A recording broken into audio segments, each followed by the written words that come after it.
Hello, everyone. Welcome back to another episode of Benchwarmer Sports Talk Podcast. I'm your host, Raffi, and joined by only Theodore today, unfortunately, as Davian and Lucas are both out doing very busy things, so we do respect that. But anyways, the NHL playoffs are starting soon, and we wanted to get this video out. So here I am with Theodore. Theodore, how have you been? I see you're repping the Rangers. I've been great. You came prepared for this episode. Yes. You did a lot of research. I'm very excited to see you display your NHL knowledge. I am too. I've been watching so much Rangers hockey lately. I remember seeing a couple nights ago as of this recording, they were losing a couple games, lost to Montreal even, but got a big win last night, back on track. Looks like this team is in a good direction heading into the playoffs. I'm excited to watch it as this will be my first year watching the NHL playoffs with a true understanding of what's going on, so it should be really fun. They do that hockey. That's all I'm gonna say, and I can't wait. Unfortunately, the Blackhawks, as you see, were it was close, but they missed the playoff cup by a little bit. Luckily, as I've been doing for the past while, my bandwagon application got submitted and got renewed once again by the Boston Bruins. Very excited to hop on that bandwagon again. If I was back in my home location, I would have my David Pastrnak jersey on right now, but alas, that is not the case. Luckily, even if the Bruins were to lose at any point in the playoffs and the Rangers are in, my fandom will shift to the Rangers, and then we'd have three Rangers fans during the playoffs on the same podcast. So Yeah, there and will as a Rangers certainly be fan, no I don't know if I can accept that. I don't know if I can accept someone going from the Bruins to us. You may be the hockey expert, but I think I will have the authority to veto that move. It won't I matter, though. have a Maybe Hendrik the Bruins Lundqvist don't even jersey. I make it. think I have a Hendrik Lundqvist jersey, and I don't know if you know how long it's been since you've heard Hendrik Lundqvist or how much you know about my favorite NHL goalie in NHL history, Hendrik Lundqvist, who I love and was a great goalie for the New York Rangers. Unfortunately, didn't win the Stanley Cup, but it is what it is. But yeah, so I also want to give a brief announcement. This episode will be posted, I believe, on Monday. If you're watching this on Monday or the next few days, hello. Nice to see you in the future. Pastor Raffi speaking. And a lot of people are going to be wondering, where's the NFL draft stuff? Just happened earlier today as we're recording on Saturday. We will get an NHL draft recap episode, likely with Lucas and Davian as well. Full panel coming later next week. Expect Thursday, Wednesday, Friday around. So our normal posting time period. So we will get that episode out. We just can't do both at the same time. Otherwise, we're going to get above an hour, and we don't have the watch time yet to take on such a large load. Maybe one day, hopefully one day, but for now, we'll keep things short. But yeah, let's just hop right into the NHL playoff bracket. I'm so happy. I'm so excited. This is my favorite time of the year. And we will just kick it off from the start at the top of the Western Conference, the Colorado Avalanche versus the Nashville Predators. Theodore, what are your thoughts? I think this should be a very fun series. I really like McKinnon. I think he is a very good player. But Nashville, you go. Very good to me. I thought this is definitely a dangerous team. Nashville's got on some good runs, and they can do it again this year. With Saros out for how much time right now? It'll be interesting. It's hard to pick a team with their goalie out. I just don't think I can do it. I think I'm gonna have to go Nashville or Colorado in 7 games, but this should be a fun one regardless. Yeah, I honestly am just cutting it short. I'm going Colorado in 4. My Blackhawks fanness is leaking out, as you can see. And UC Saros is a very key player for the Nashville Predators. He really kept them into the series last year. I believe they may play Calgary last year in the first round. I don't recall. Or they may miss the playoffs. Regardless, we're focused on this year. UC Saros is the backbone of that Nashville Predators team. Obviously, you have a guy like Roman Josi, Matt Duchene, and my boy Ryan Johansson are having huge bounce back years, breakout years. Thought they were dead. They've risen from the dead, and they've been amazing.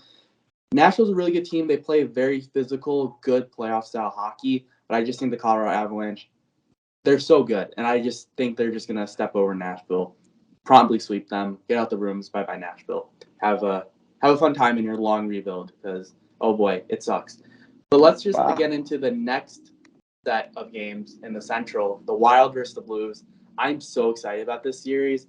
It's going to be such a great series. You have the Wild, who have just been you have your cap crunch coming soon. The Suter and Parise buyouts are coming in, and that's going to create $14 million of dead cap space, which is just going to be really, really tough for them to make moves going in the future. Kirill Kaprizov has just been amazing for them, really carry that team. And on the back end, you have guys like Matt Dubma, you have Jared Spurgeon. So you have a ton of talent. Obviously, I wouldn't be kidding if I didn't bring up Marc-Andre Fleury, who is a trade deadline acquisition. I'm going to go Minnesota in 7 out of the goaltenders between Husso, Binnington, Talbot, and Marc-Andre Fleury. I think Fleury is the above and beyond best goalie in that series.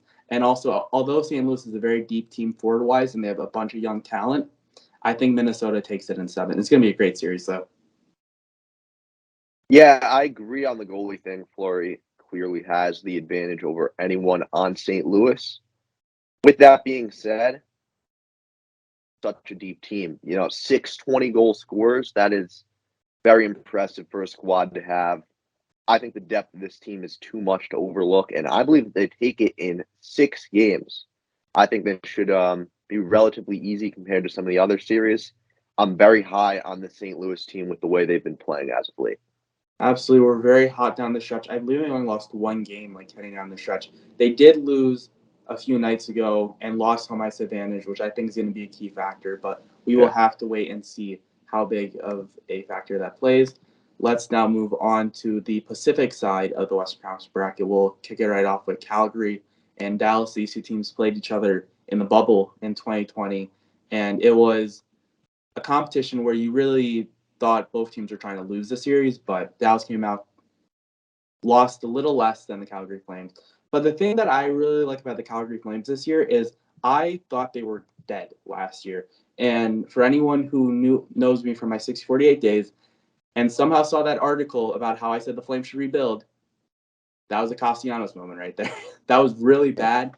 The Flames with Johnny Gaudreau over 110 points this year. He has been amazing. Might win the Hart. I think it's a bit of a stretch, but he's been great. You have Matthew Tkachuk on the side. I think both of them have above a plus minus of plus 60, and plus minus isn't a very good stat to be using in hockey, but a plus 60 is just absolutely ridiculous. Jacob Markstrom, they signed him a few years ago after he left Vancouver. He has been amazing this year. 2.22 goals allowed on average and a .922 save percentage.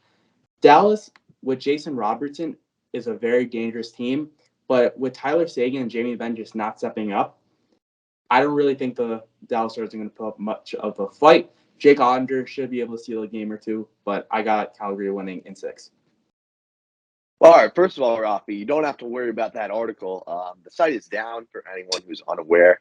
We're not getting full in depth on the 60-48 stuff, but don't think that will ever come back to bite you and your prospective hockey analyst career.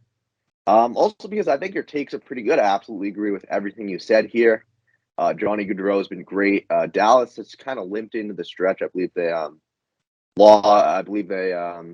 won 5 of their final 10 heading into the playoffs, while Calgary is cruising as usual. Johnny Gaudreau is too much for anyone on Dallas to overcome, and I'm going Calgary in 6 as well. Absolutely. It's going to be very interesting to see, just especially because both Dallas might be on the decline. So it's just going to be really fun to look out and see if Dallas can put in any final efforts. But it'll be a good series for sure. Dallas is a very tough team. I like Joe Pavelski a lot, so we'll see what happens. Let's go on to the other matchup in the Pacific. I have the Oilers taking in 6 versus the LA Kings. As a Blackhawks fan, this pains me to say, but I like what the Kings are doing right now with the rebuild. I think that they're on the up and up. I think, and we'll get into this in the Eastern Conference because this is a big metric I use when I'm picking my teams going far. The pain metric. How much pain has your team suffered over the past few years? The Kings, this is their first year back in the playoffs. They need some pain before they can start to win some series. So I have Edmonton winning in 6. I think Connor McDavid and Leon Draisaitl are finally going to get out of that first round. And maybe they go on a run. I won't spoil that.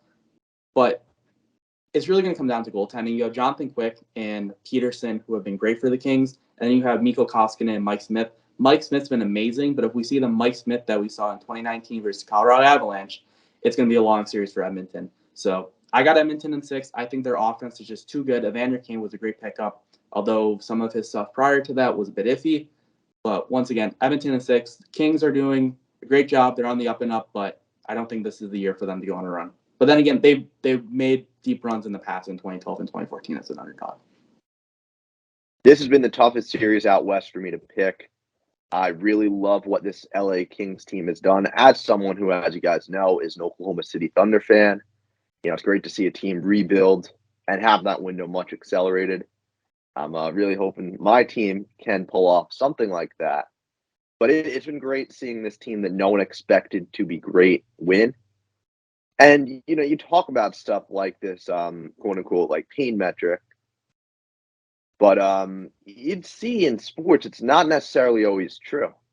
I'm getting, as a basketball fan, really big like Memphis Grizzlies vibes from this team. A great young collection of players. Throw in the added benefit of Jonathan Quick, who's really turned back the clock this year. There's so many positives on this Kings side. It's still so hard to pick against this McDavid-Draisaitl pairing. My gut says Kings. It says Edmonton. I'm going to go with my gut. Kings in 7. That was a last-second decision that I just made. We'll see how this plays out. Theodore, I highly encourage you, because you're still getting into the hockey scope, look up or rewatch any highlights from an Oilers versus Flames regular season game. The Battle of Alberta is the name of those matchups. You're going to want Edmonton winning that series versus LA very quickly after you watch some of those games, because those games are really fun. And then in a playoff environment where everything just means more, it's going to be even better. Moving on to I see the secret agenda there, hidden agenda, trying to get the best matchup. We'll see. Well, I kind of hope it happens. I think the Flames will. I think the Flames will come out of that side. We'll get into it in a bit, but Calgary versus Edmonton, that's a rivalry that dates back really deep in the 80s. That was really good back in the day, as I'm sure you definitely recall. And Yes. being the very old, experienced NHL expert. So I just think it's going to be a great series as a whole. And hopefully you get to watch that series, because if there's any series that I feel that's really going to get you into hockey, I think that Calgary-Edmonton second-round matchup is going to make you a huge hockey fan going forward. Well, you want to see something cool as we're talking history. Just found this earlier today. We got a 1996 hockey yearbook. I've been reading through it. I literally just found it earlier today, yard sale. Reading through it, learning hockey history. There's some good stuff in there. It's there's a lot of old hockey stuff that I've been trying to go through to learn. I love just learning the histories of any sports. There's a lot of good stuff there that I feel like a lot of people, including myself up until recently, had no idea of. Very interesting. Yeah, it might just be that the NHL is not very good at marketing, but I mean, I'm just a person studying chemical engineering at an undergraduate university, so I wouldn't know anything about marketing. Hey, they're better than the MLB. That is true. I can hold my head up high knowing that. But there 50,000 people showed up to the NFL draft the first night of the NFL draft, apparently. Or I think it was like 50,000+. Maybe it was close to 100,000. The number I heard was actually over 100. Yeah, that's ridiculous. There's no chance in the world the NHL could ever top that. So that's the NFL and NBA still are supreme in that standard. But let's hop over to the Eastern Conference now and take a look at the first matchup. In the Atlantic, we have the Florida Panthers versus the Washington Capitals. Alex Ovechkin, the heart of their offense, has been dinged up I believe a week or two ago. I don't know if he's 100% yet. We're going to have to see. But even if Alex Ovechkin is healthy, I really don't think the Capitals are poised for a deep run this year. With Vanacek and Samsonov, it's been very iffy in that. I don't really feel confident in either goalie. Sergei Bobrovsky has had a great bounce back year this year. The Florida Panthers are amazing. Aaron Ekblad's coming back for the playoffs. For game 1, I believe he'll be ready to go. That's a big help on the blue line.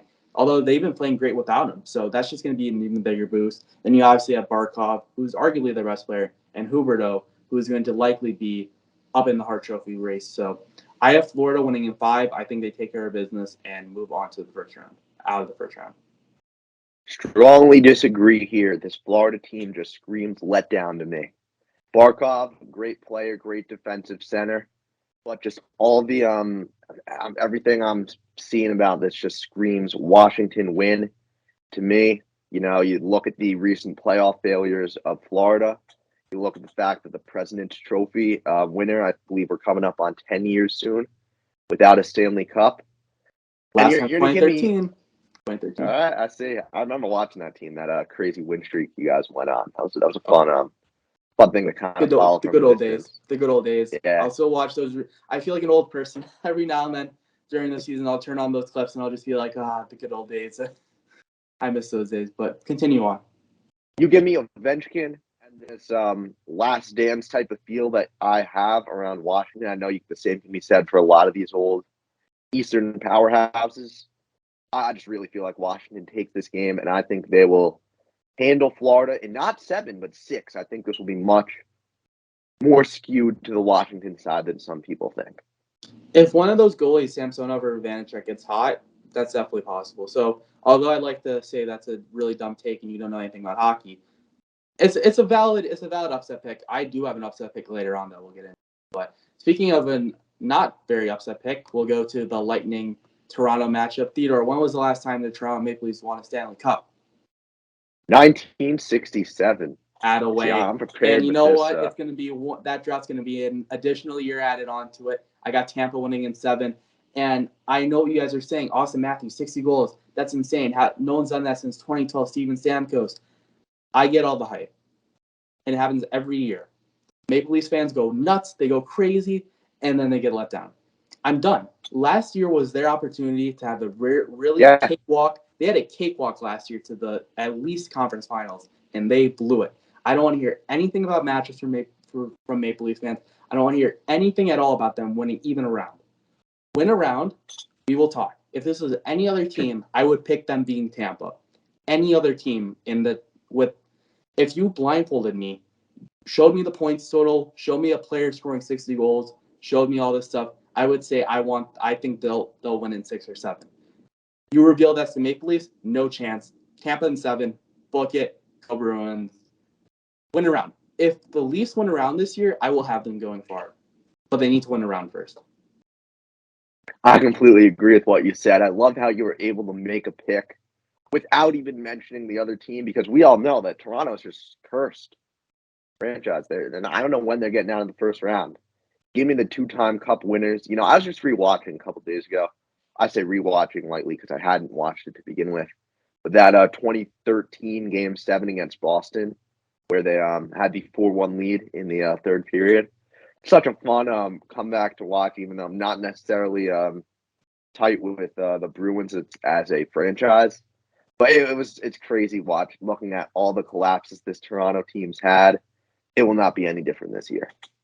If you want Tampa in 7.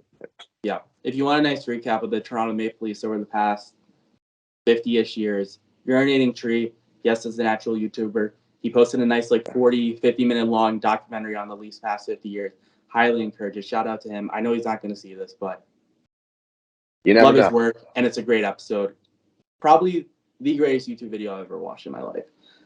Moving on, so we stopped slandering the Toronto Maple Leafs, as I may or may not have done earlier today on TikTok. Let's hop into the Carolina versus Boston series. And this is a series that I was tempted to pick Carolina, and I wanted to pick Carolina because they're bound for another run that they went on in 2019 when they got swept by Boston. You're welcome. In the conference finals. But my problem with Carolina is Frederik Andersen has gone down with an injury. And although the Carolina Hurricanes, they can really work with any goalie and make them look really good. Look at a guy like James Reimer. Look at Alex Nedeljkovic, who has had a terrible season in Detroit, partially because their defense is terrible. The Hurricanes are very good at making their goalies look good. And although I think Ronta will look good, I'm going to take Boston in this series. I think the Boston Bruins win in 7. And I think that's largely attributed to the fact that they're getting healthy at the right time. A few weeks ago, they were struggling, but you were losing Pastrnak. You didn't have Lindholm on the blue line, who's looking great with Charlie McAvoy. And then you also finally got Linus Ullmark back from an injury. The Bruins are getting going at the right time. They're healthy at the right time. I think they're going to be able to take on the Hurricanes, who are a bit iffy in that right now. Completely agree with basically everything you just said. Boston is great seeing this core back together again, looking to make a run. Carolina's a good team. I'm not going to deny that. Aho has been a very solid player. The element here is the fan environment. You look at what a Boston playoff game is like. I was talking to someone. TD Garden. yesterday who said he was actually at a key game. I forget which one a couple years back, and just it's a wild environment. Like fan experience can never be overlooked. I think COVID and all the empty stadiums over the past couple years kind of proved it. Boston just has too much fan support. If not, even if you throw like no Carolina game is going to even compare to that. Give me Boston in 6 games. This should be a fun series, but handled pretty easily. It'll certainly be a really good defensive series. I just like Boston coming out. They were on a 0 for 31 power play gap a week or two ago. They finally ended that with a few power play goals. So I think now that you have Pasternak back, you're healthy again, as I mentioned, it's going to be good. A lot of people are talking about Swayman and Ullmark just not having too much playoff experience. I think combined they've only played 1 period of playoff hockey. But that's not a problem for me like it is for Washington. I think either Ullmark or my boy Swayman can take the Bruins on a deep run and play amazing. So I don't really have a problem with that. Now let's go to the marquee matchup. I know Theodore is very excited about this matchup because this Yes, gets me I am. the most. Let's go Rangers versus Pittsburgh. Theodore, I will give you the stage to talk about your pick. Here we go. Well, first of all, I think you can all know what team I'm picking. But the games is where it gets interesting. I love this Rangers team. I've seen just so many great things from them. You know, whether it's Breadman slicing through the defense, whether it's someone like Fox going off, Shesty back in goal. There's so much I love about this team. Kreider's been amazing to watch as well. But I know the Rangers enough to know that you can't count on them. I know it's the stereotype where every like fan of a team is always worried about how their team's going to do. I've seen some disappointing finishes the past, really the past decade at this point, because that's how long I've been loosely following the New York Rangers.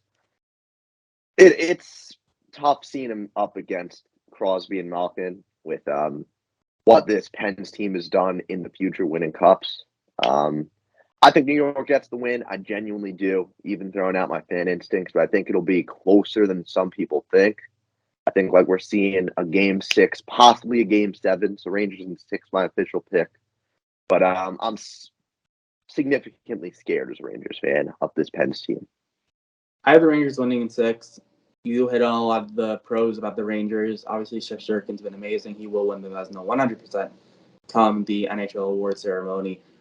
My big thing, I would not be shocked if the Penguins go on a deep run this year, just because it's been a while. They haven't won a round since 2017, which was their back-to-back cup year, so the second part of their back-to-back. I think Pittsburgh is bound for a deep run. You have Letang and Malkin both on expiring contracts. We don't know what the situation yet looks like for them.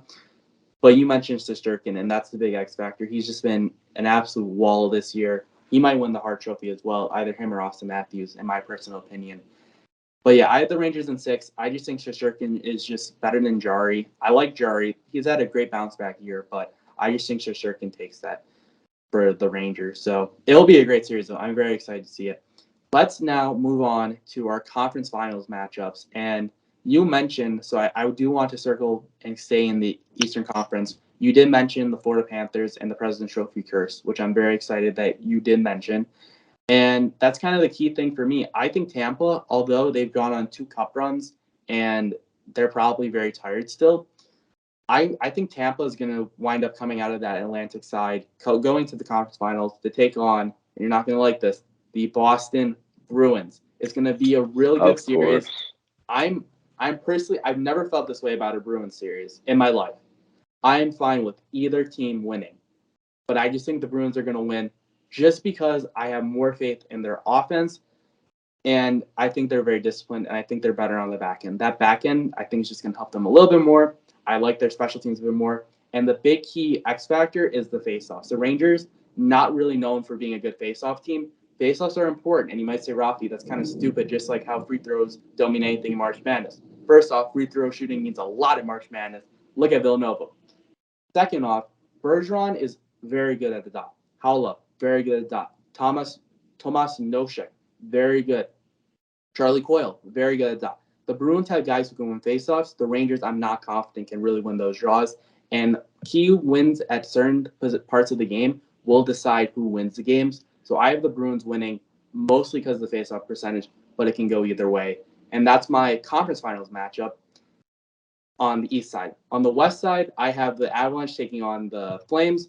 We talked about the pain index earlier. I think the Colorado Avalanche, after the pain they've gone through, are ready to go for a run. I was wrong about the Flames. I will not be wrong about the Flames this year and say they're and blow them off. I got Colorado versus Calgary in the West. All right, so I'm going to agree on the top half of the East. I really like this Toronto team. I mean, how can you not with what they've done? They will easily get past. Well, my pick would be Washington, but I think they'll handily handle either of those teams. Toronto will be their biggest test in the first two rounds. But going on to the second half of the East, I can't pick against my Rangers. Say all you want about the face-off stuff to Shesterkin and his health. Is any, like the Bruins, they got some good players. Do they have a scorer capable of really taking it to them that much? They got a good core, guys. I just don't know if they have that, like, X factor. Like, if we're talking Austin Matthews here, okay, maybe. But I don't see the team doing enough offensively to get past Igor 4 times in 7 games. I really wish I had my David Pastrnak jersey on right now so I could turn around and point to him because he did win the Richard Trophy. I believe it was a year or two ago. And I think he may have scored 50 goals in a season. He's definitely at 40 numerous times. So Maybe. But, I mean, you have a valid point. Igor Shesterkin. That's really all the defense that you need. How are your picks on the West? Okay, so for my first start in the bottom half, I think, because it's a little easier, I'm going to go Calgary. I had LA beating Edmonton, if you recall. I just don't think a team this young can possibly win 2 rounds against 2 great teams. So, yeah, I'm going to go Calgary pretty easily. They kind of coast to the conference finals. My other pick is where it gets interesting. I like St. Louis a lot. I was really singing their praises earlier. They just they're on fire lately. There's no way to deny it. The depth and consistency of this team will get them past either of the they play in the second round. I had Colorado being the team. It could easily be Nashville, in my opinion, even without Saros. So give me St. Louis and Calgary, not the matchup most people were expecting. That really hurts me as a Blackhawks fan. But no, you're right. It really depends on if Husso or Binnington, whoever's the game 1 starter, I think it's going to be Husso. If one of them can get hot and, oh, no, is that Gloria playing? Oh, boy. Look up Gloria. You'll know what I'm talking about. 2019. That series was rigged. That's all I'm going to say. Moving on to the Stanley Cup Finals before we close the show. I have the Colorado Avalanche taking on the Boston Bruins, and the Boston Bruins are going to come back after 2019, and they are going to lose. Thank you. They're going to lose. I have the Colorado Avalanche beating the Boston Bruins. I'm very upset by that as a bandwagon Bruins fan for the playoffs, but I just think it's Colorado's time. They've gone through enough suffering, and I just think their team, the key part of the Colorado Avalanche, the past few years, they have had terrible injury luck. They've been really getting hampered with injuries. If they can stay healthy, they should win the cup this year. If they get hurt and face some injuries like they did 2 years ago, I believe like half their best players, top players, were all out for like game 7. It was ridiculous. If the Avalanche are healthy, they are the favorite. I have the Avalanche being Boston. I'd say in like 6. All right. Health was I didn't mention it as I was making my pick, kind of got caught up in the in my analysis, but yeah, I think health would definitely be a key reason as to why they would lose in that second round to St. Louis. As good as St. Louis is, I don't think they're quite beating them on their own merits. Can't bank on this Colorado team to stay healthy. But if you look out west, I think Calgary would handle St. Louis pretty easily, probably about 6 games to get to the cup. And then it gets interesting because I really want to pick the Rangers, but I just don't know if I see this team beating the 2-time back-to-back cup champs. I think I would unfortunately have to go with Tampa over New the York in an 2004 Eastern Conference rematch. final. The 2004 Yes, rematch. I do not quite remember that. Can't say that I know the history of what happened there. Tampa and Stamkos are going to get to the cup, try to three-peat, and fall short Johnny Gaudreau is going to be a man on a mission. He's going to lead Calgary all the way. Love this Flames team. They win the cup in 7 games. I think this will be an all-time great series between these two very good teams. Canada, the last time a Canadian team has won the Stanley Cup was in 1993. Theodore is going with the Flames. Flames fans, if you guys are trying to punch your YouTube or your iPad, whatever you're watching this video on, just know that the last time I picked the Flames going to the Stanley Cup Finals was 2019. And you guys know what happened that time. You guys know what happened with the Colorado Avalanche. So I don't want to hear it. You guys should be thankful that I don't have the Flames going this far this year. But Flames fans, also remember, I'm kind of on a roll with the picks lately. You'll remember that time I manifested the Bengals to the Super Bowl. Maybe we got a repeat of that here. So don't look you also down. Don't think I'm manifested Evan jinxing you. McPherson winning the Super Bowl MVP. So He deserved the award, and we all know that. Let's not don't him even and go Trevor there. Ariza will be the top vote getters eventually. They'll join forces. I believe you just name dropped a 5-year-old NBA backup. I think we know who you were trying to talk about. And that is an all-time great moment on the show right there. Hey, Trevor Ariza's a good player. Had some great years on so many different teams. Hope he's doing good now. I actually don't know. No, where he is, I think he has a future in management. So I wouldn't be shocked if he was join the Bengals management. I had a conversation with Adam Schefter actually a few nights ago, and he mentioned Trevor Ariza may potentially come back and work in the Bengals front office. So that's just it probably ties into all his past struggles. Oh, absolutely, absolutely. San Diego State punter. That's what I meant to say. But seriously, this punter is incredible. That will be covered in the next episode, which will be coming out soon, about our NFL draft analysis, where I will know how to properly say his name. So if you guys are laughing now, you guys will not be laughing in a few days. But once again, that'll be a wrap. That was probably the best tease in Benchwarmer Sports history. I mean, we're still very young. I think we're 13. This is the 13th episode. So we hope you guys enjoyed this hockey-filled episode. I'm so happy about it because this has been my sport. And although I like talking football, basketball, baseball, other sports, this is my moment right now. So we hope you guys enjoyed. Make sure to follow us on the Benchwarmer Sports TikTok, Benchwarmer_sports. I just posted a video earlier today. Theodore's video blew up a few nights ago where he just nods his head in his jersey. Really high class. If you guys want to see it, definitely follow us and like more of the stuff. As he's showing a little bit of a preview of what's to come. You guys have to check it out on TikTok. Man, the TikTok algorithm. So subscribe to our YouTube channel. Follow us on Spotify, whatever works. If you don't want to see our faces, listen to the podcast on Spotify. I completely understand. I'm struggling to look at myself for 33 minutes during the show. That's all for this episode. We hope you enjoyed. On behalf of Theodore, I'm Raffi and that'll do it for this episode. Peace.